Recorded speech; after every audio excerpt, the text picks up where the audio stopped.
ఇది యువగలం ముగింపు సభ కాదు, ఇది ఆరంభం మాత్రమే. ఇది నవశకం.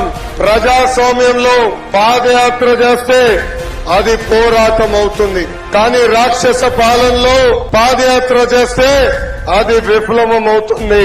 యువగలం, మనగలం, ప్రజాబలం.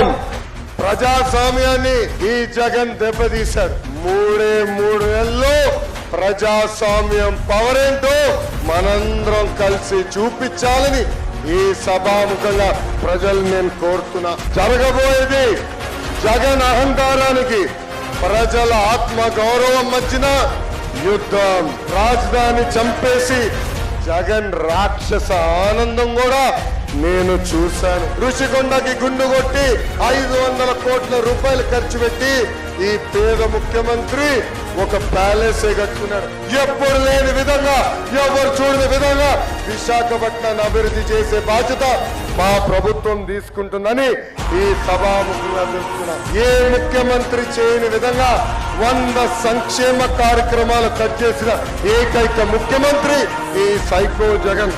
వారంలో సిపిఎస్ రద్దు చేస్తాను, 200 వారాల తర్వాత జిపిఎస్ తీసుకొచ్చి మోసం చేశారు.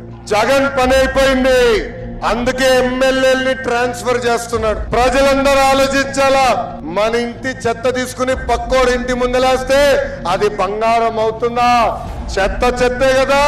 జనం జగన్నే మార్చాలని నిర్ణయం తీసుకున్నారు.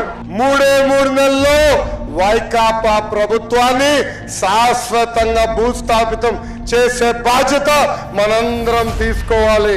గత 4 సంవత్సరాలుగా ఎత్తిన పసుపు జెండా దించకుండా, మడమ తిప్పకుండా తెలుగుదేశం పార్టీకి కంచుకోటకి కాపలా కాసిన ప్రతి పసుపు కార్యకర్తని కాపాడే బాధ్యత నాది.